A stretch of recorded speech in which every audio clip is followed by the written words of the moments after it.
Hello everybody, Andy, or as some may call me, Glass Half Dead here. We've got some interesting news to discuss. Kill team rules. Have they gone free? Forever?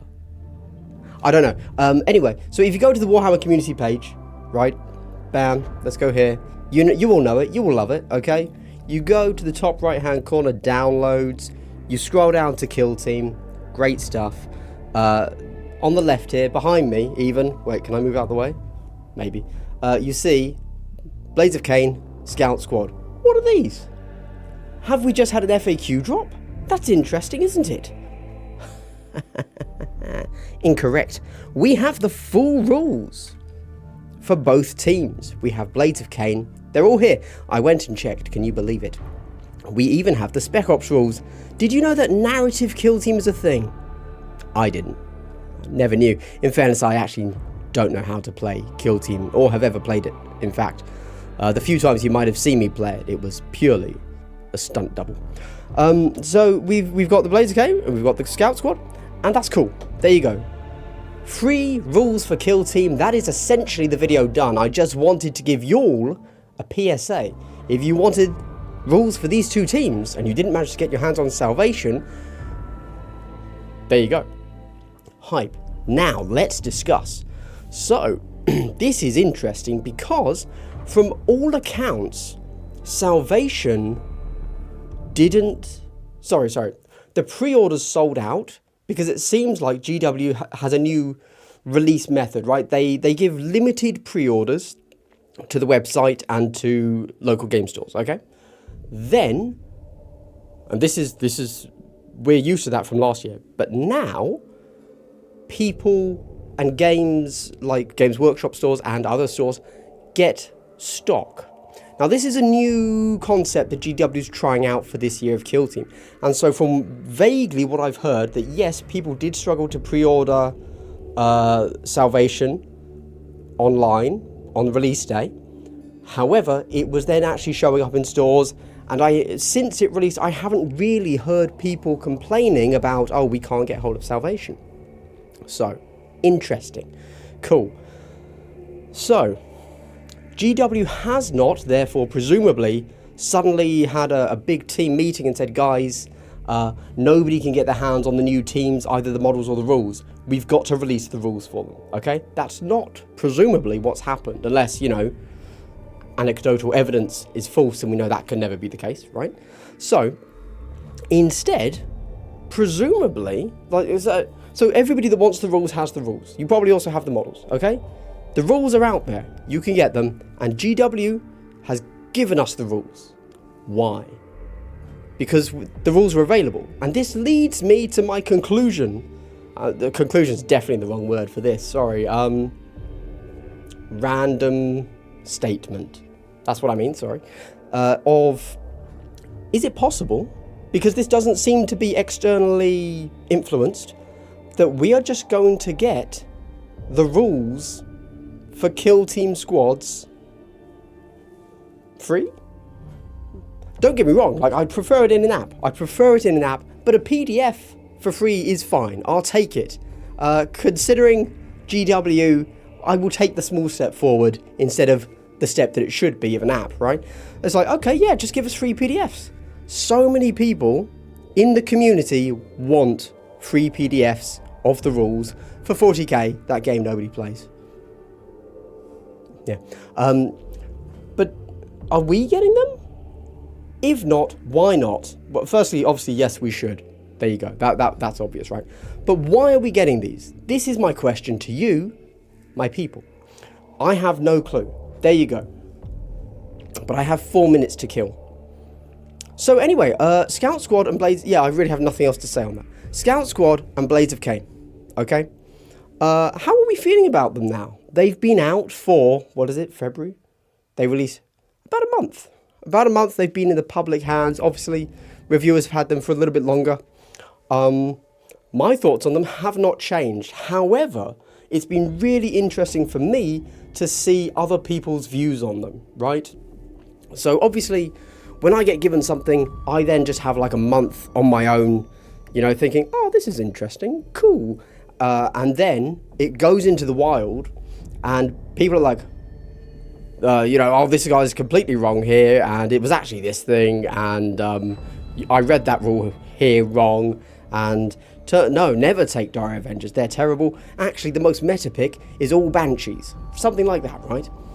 And so it's very interesting to see the things that the community sees, because you immediately get, 20,000 eyes on something in like that, as opposed to what I see as 5 minutes before I record a battle report or a review video, right?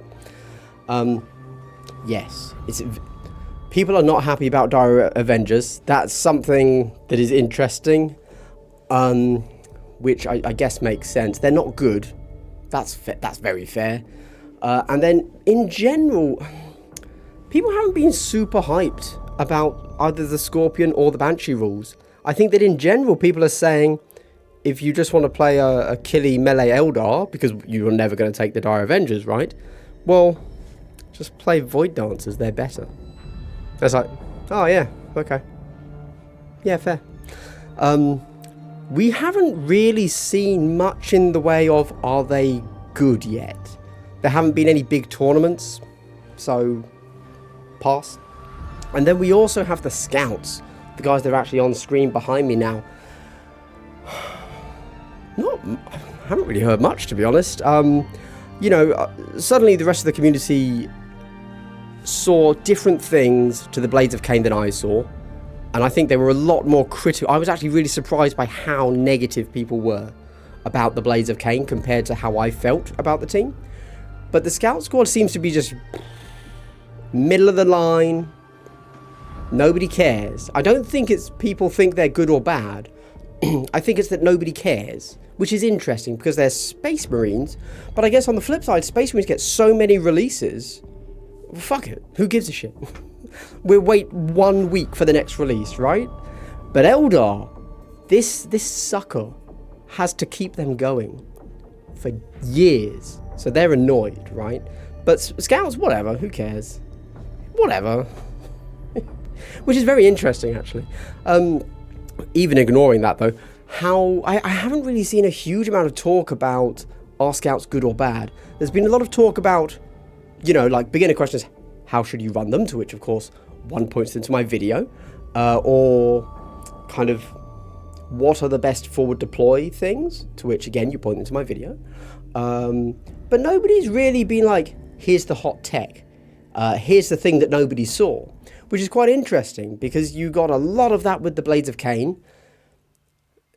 Whereas with the Scout Squad, there's almost more to them to actually sit back and theorize about, right? You can sit back and say, okay, I have an actual strategy. Not tactics, screw tactics, I have a strategy. This is what I'm going to do, this is my plan going into something.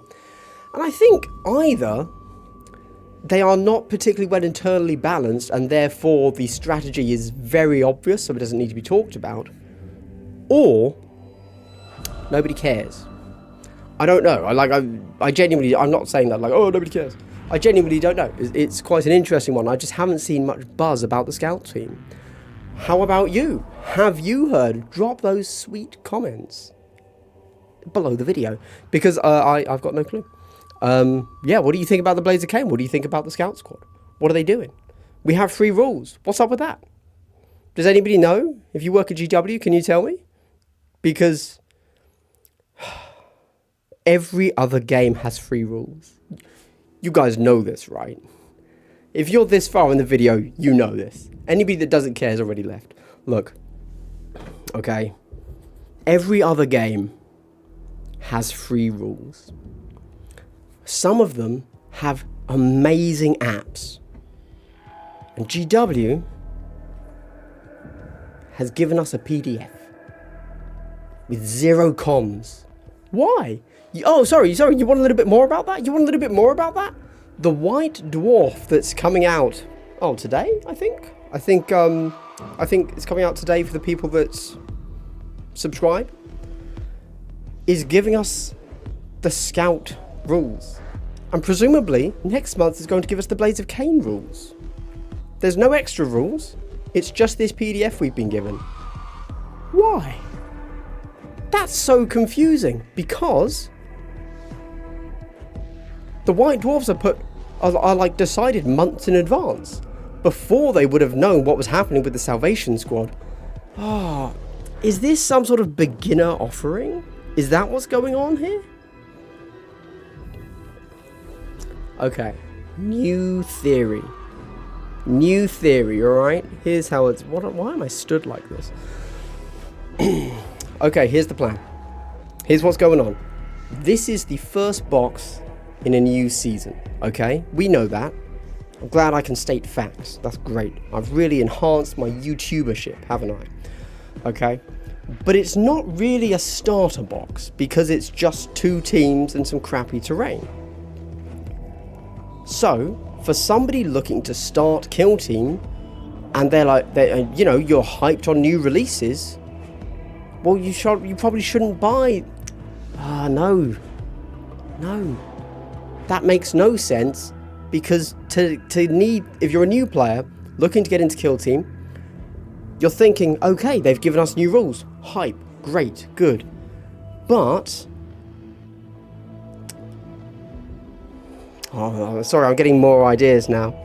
Okay, this has also come the same time as we've just seen the release of the Scout and Scorpion squad, and they've given us the Kill Team rules at the same time. Maybe this has nothing to do with the White Dwarf or how much it's sold. Maybe we are back to my original contemplation that we are getting Kill Team rules for free, because Kill Team, I don't know if you know this, Kill Team is not a complete product, right? You go out, you buy your Kill Team. What's in there? Some models, some bases, some building instructions. What isn't there? The rules. It's not a product. It's a piece of shit, okay? Sorry, plastic. Slip of the tongue. There's no rules. And that's fine. If you get a free PDF online, that's basically the same as having the rules in the box. Okay. Maybe because, GW puts the rules for their other games in the box, right? Not for Necromunda, that's a lie. But that's Specialist, that doesn't count. But Warcry gets their rules in the box. Is that still true? Nobody plays Warcry, I don't know.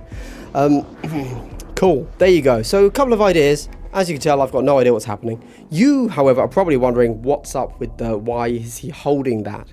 Well, that's because I recorded a long 55-minute video, yeah, using my lapel mics, and the whole video, 55 minutes of solid podcast level talking, sounded really echoey. So I was like, let's see if this works. And I've got no idea. I might press stop and then say, oh no, that didn't work, and re-record this with echoey lapel mics. Anyway, there's been enough ranting. I'm going to go play World of Warcraft. Have a good one. Bye.